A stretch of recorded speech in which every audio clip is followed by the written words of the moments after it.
Good morning, classmates, faculty, and staff, family, friends, loved ones. My name is Joy Simeon, and it has been an honor to serve as the Vice President of the senior class of 2015. I am here today to introduce a very important person, our 2015 commencement speaker. It would be an understatement to say that many of us are enthralled, and yes, even enamored with our speaker today. A native of Mount Vernon, New York, Denzel Washington is one of the most versatile actors in the industry. The eldest of 3 children born to a Pentecostal minister and beauty shop owner. Washington had his career sights set on medicine when he attended Fordham University. After appearing in a theater production in a summer camp, he became hooked on acting. Upon graduation from Fordham, Washington was accepted into San Francisco's prestigious American Conservatory Theater. He began his professional theater career in New York and was discovered by Hollywood in 1979. Our speaker today has appeared in more than 42 movies and theatrical productions and has been nominated for 91 awards. He has won 39, including 2 Academy Awards. He won Academy Awards for Glory for Best Supporting Actor in 1989 and Best Actor in 2001 for Training Day. Mr. Washington has also won 2 Golden Globe Awards, 5 Black Reel Awards, 13 NAACP Image Awards, 12 Tony Awards, and 11 Film Critic Awards, among many others. In addition to his accomplishments on screen, Mr. Washington produced the HBO documentary, Half Past Autumn, The Life and Works of Gordon Parks, which was subsequently nominated for 2 Emmy Awards. He also served as executive producer on Hank Aaron, Chasing the Dream, a biographical documentary for TBS, which was nominated for an Emmy Award. Although we insist on pouring on the accolades for all of his achievements, Mr. Washington is actually a modest, faith-filled, family-oriented, and generous man.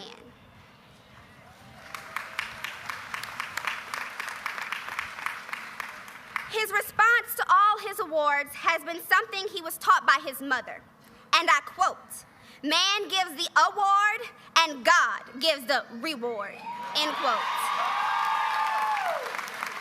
Another attribute of today's speaker that some of you may not know is that he relies on his faith to deal with circumstances in his life. We at Dillard know a lot about faith. In the nearly 10 years since Hurricane Katrina devastated our campus, we've relied heavily on our faith. And we have come a long way since then. Look around you and see how beautiful we are. We have also relied on the generosity of others, including that of our speaker today. Mr. Washington has not only made a difference in the world of film, but he has made a difference right here on our campus in the lives of Dillard students by providing many scholarships to nearly a dozen students studying the humanities. Will the Denzel Washington scholars present today please stand?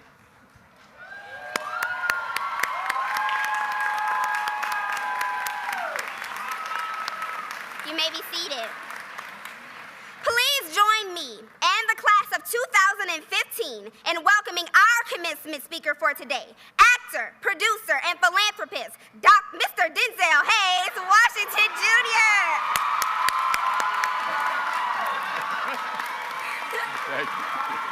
Thank you. Thank you. Thank you very much. Thank you. Thank you. Thank you. Thank you, Joy. And thank you to the choir for their beautiful selection. Thank you, Bishop, for your prayer. Mr. Jones, thank you. And thank you for inviting me, Mr. President, hip-hop president. Can you spit? Can you spit? A little bit, a little Nas, a little Jigga. No, we're in Louisiana. That's right. What is it? Cash Money All Star. Lil Weezy. Not lollipop, though, not lollipop.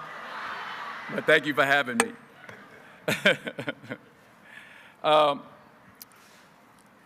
Let me take this moment to, first of all, wholeheartedly, I guess I can do this without my glasses. I can see. Maybe. Let me take this moment to wholeheartedly congratulate each and every one of you today. You graduated. You did it. You made it. Congratulations to you. And you did it all by yourselves. Nobody helped you. No, that's not true. That's what, that's what I thought when I was young. I starting to really make it as an actor. I came in, I talked to my mother. I said, Ma, did you think that this was going to happen? I'd be so big and I'll be able to take care of everybody and I can do this and I can do that and I can. She said, boy, stop it right there. Stop it right there. Stop it right there. He said that if you only knew how many people that had been praying for you, how many prayer groups she put together, how many prayer cloths she gave me, how many times she splashed me with holy water to save my sorry behind her, she said it. She said, oh, you did it by yourself? I tell you what you can do by yourself. You can go outside, get a mop and a bucket and wash them windows. You can do that by yourself. Superstar.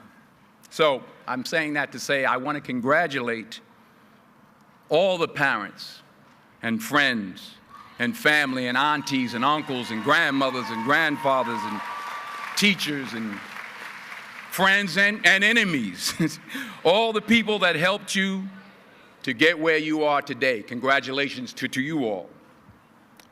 I'm going to tell about 2-3 stories. I'm going to keep it real short. I remember my graduation. Speaker got up there, went on forever, blah, blah, blah, blah, blah, blah, blah, blah, blah. So I'm going to keep it short. Number 1, put God first. Put God first in everything you do. Everything that you think you see in me, everything that I've accomplished, everything that you think I have, and I have a few things, everything that I have is by the grace of God. Understand that. It's a gift. 40 years ago, March 27th, 1975, it was 40 years ago, just this past March, I was flunking out of college. I had a 1.7 grade point average.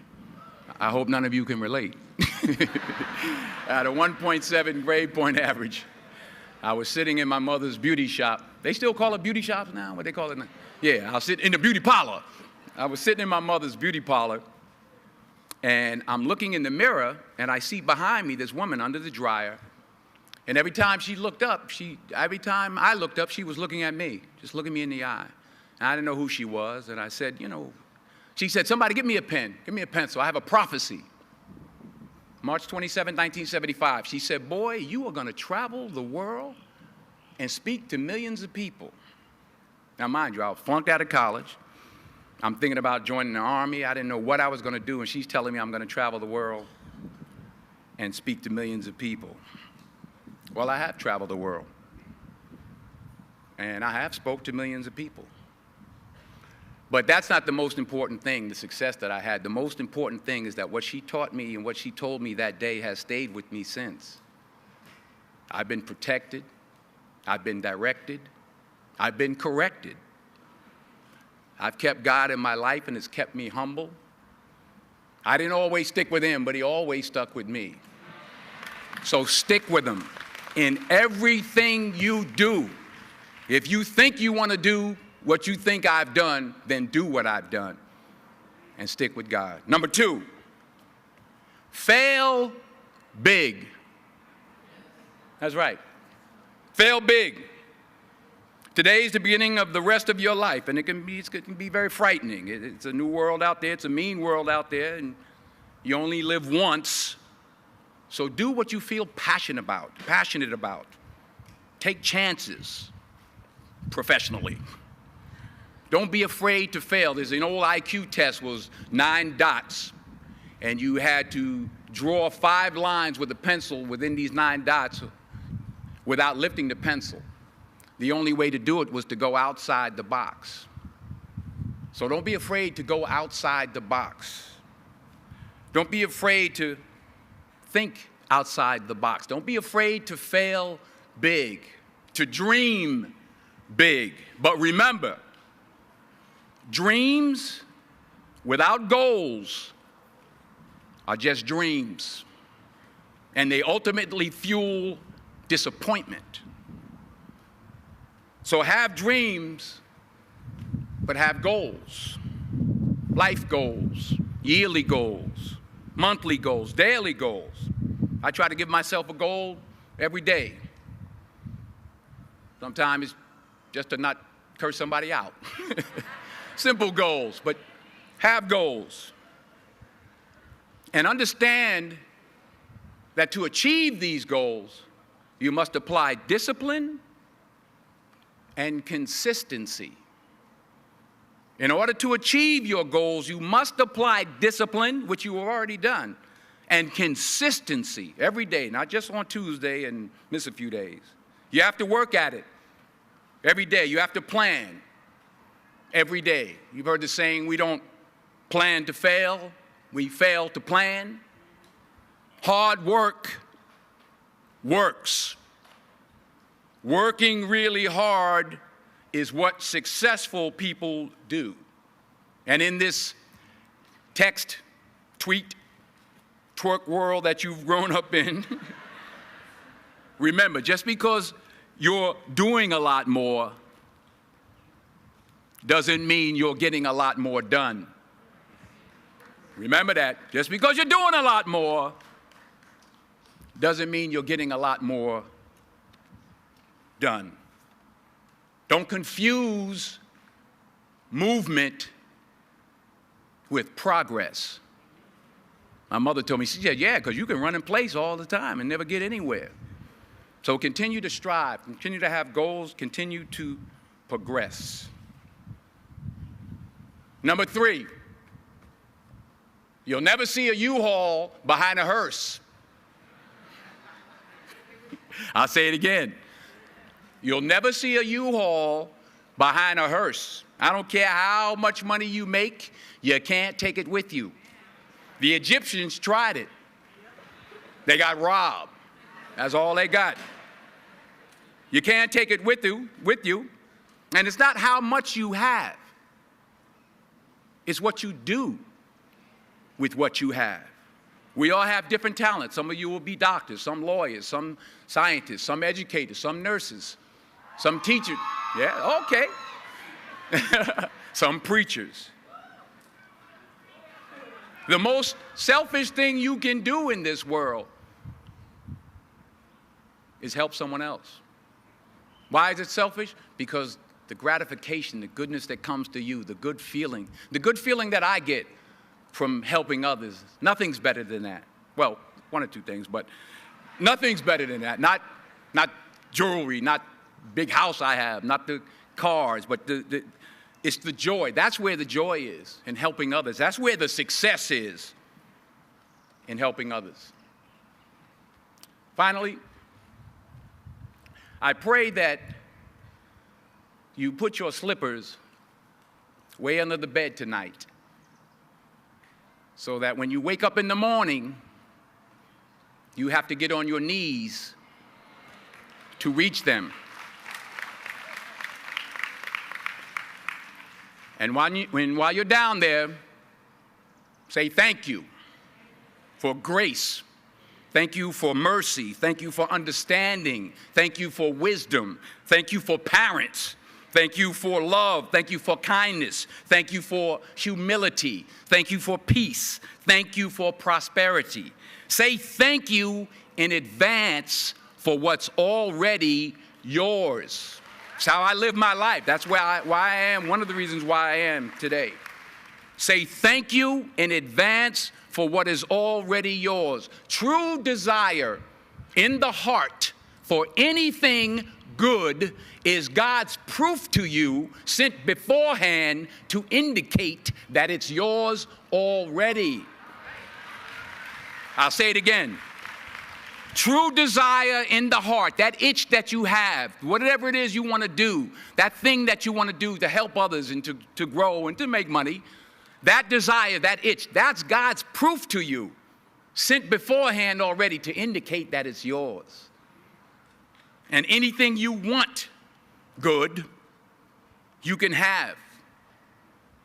So claim it. Work hard to get it. When you get it, reach back. Pull someone else up. Each one, teach one. Don't just aspire to make a living. Aspire to make a difference. Thank you.